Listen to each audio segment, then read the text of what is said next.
What's up, fellow citizens of the world? Jordan Patrick here and welcome to my channel. So for those of you who are new, I'm French American living abroad in France since 2014. So now that I've covered fibs and the principles that I live by when it comes to planning my trips, it's time to answer the next question, which is how the hell do I have this much time to travel? On y va, c'est parti!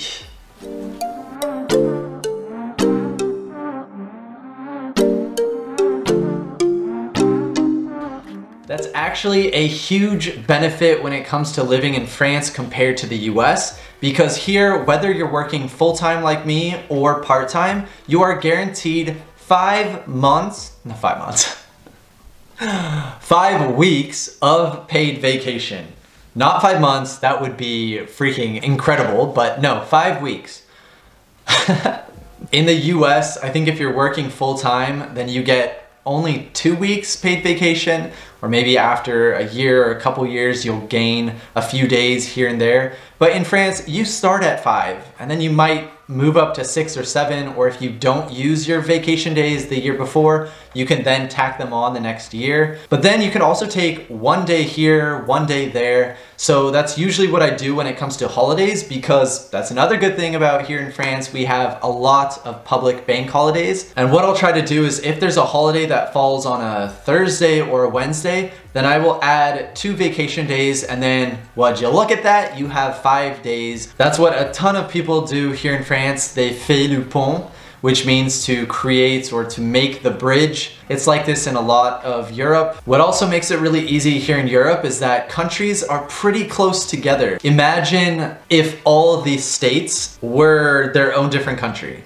That's kind of like how Europe feels sometimes. And public transportation here is so amazing. Like, it's so easy to take trains, buses, flights. Like, I've already talked a lot about that already, but you have a ton of low-cost airlines, and that's awesome. I wish you had more of that in the US. You do have a couple, but it's not as cheap as it is here in Europe.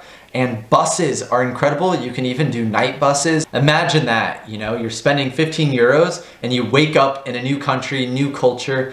Incredible. So yeah, public transportation is amazing. You have so many different options and it's really affordable. I kind of went off on a little tangent there. I clearly love public transportation, but there you have it. I have 5 weeks of paid vacation. I'm still working full-time, but I use those vacation days to align with the holidays in order to give myself long weekends. So that's why it might seem like I'm never working.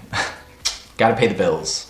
And when it comes to the last burning question as to how do I have the balls to solo travel, I must say that it did not come overnight. I was anxious when I first solo traveled, and that was probably 4 years ago when I went to Brussels for the first time by myself. It ended up being accidental because I didn't mean to book for that specific weekend, but I kept the tickets and I decided to go by myself, and I explored. I stayed in a hostel. I met some really cool people. I was there for only 2 days, so it wasn't like a long extended trip, but I gained a ton of confidence by doing this one trip myself. And at the time I was living in Paris, so it really wasn't even that far away. I think it was like a two-hour train ride.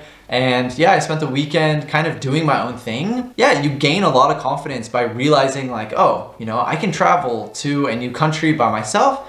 Everything's gonna be fine. And I gained so much strength from doing that. And now I've been on probably 10 different solo trips. The most recent one being 2 summers ago when I went to 8 different countries by myself for a 2.5 week trip around Eastern Europe. I didn't know anyone, I just went on my own, and it was probably the best trip I have ever had because I pushed myself to the limit to figure out how things work in these different places. I hadn't been to any of these places before, so I was like a deer in headlights, like, wow, what's going on here, you know? But that's what made it really exciting and special. I met some really cool people that I still chat with today. So yeah, super, super cool experience.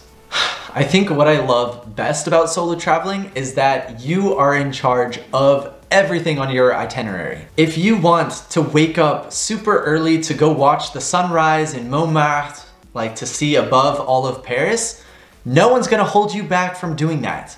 No one's gonna be in their bed like, 5 more minutes, or like, oh wait, I just need to clean up real quick, or like, oh, I wanna have my coffee first. No one is holding you back from going and seeing that sunset. And I freaking love that because I'm a morning person. Not everyone is like me, and I totally understand that, to each his own. But when I travel with people, it's important that I get up early and I go do my own thing before other people wake up. And that's why solo traveling is so great. If you're like me, you like your independence, but you want to like maybe have dinner with your friends, or you kind of choose the activities that you want to do with other people, that's great. And then maybe there's some things you want to do on your own.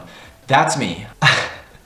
So I have another example. I have another trip planned, going to Mallorca, Spain with a few friends this summer. We're only going for a weekend, but my friends, they wanted to stay in this villa in the middle of nowhere. It has a pool, it looks nice, but for me, I'm like, guys, we're gonna be outside, we're gonna be at the beach, we're gonna be doing hikes, we're gonna be doing so many things outside.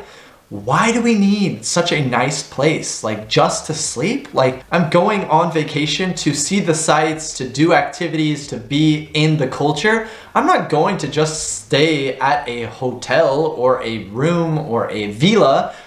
That's great that you have a pool, but like, how much time are we actually gonna spend at that home? Like, I hope not that much, or we're not doing a good job, So that was a big difference when it comes to traveling with friends or solo traveling, because if I were solo traveling, I would get just a small place, maybe a hostel that's close to the action, close to restaurants, bars, and the beach, of course, but I wouldn't care so much about where I'm staying rather than just saving some money and living cheaply. As long as it has all the basic necessities, then I would be totally fine. Stay with some strangers and meet some new people and have a great time. So if any of you are interested in solo traveling for the first time, I highly recommend it because it's a great way to meet new people, and you'll meet other backpackers or travelers that are also traveling solo, and then maybe you guys can compare notes, and maybe on their itinerary they have something that is really cool that you didn't have on your list, and you guys can kind of share stories, and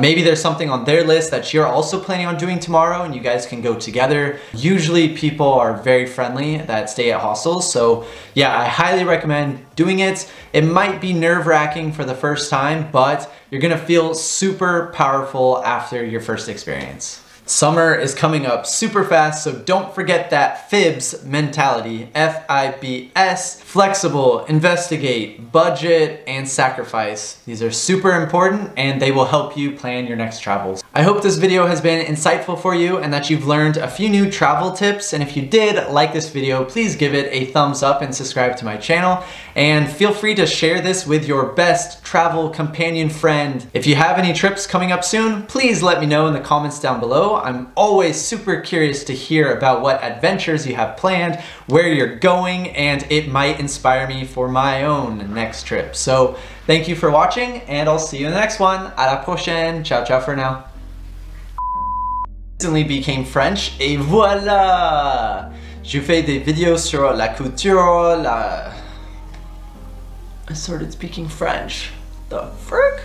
The most important of and express what that means. No.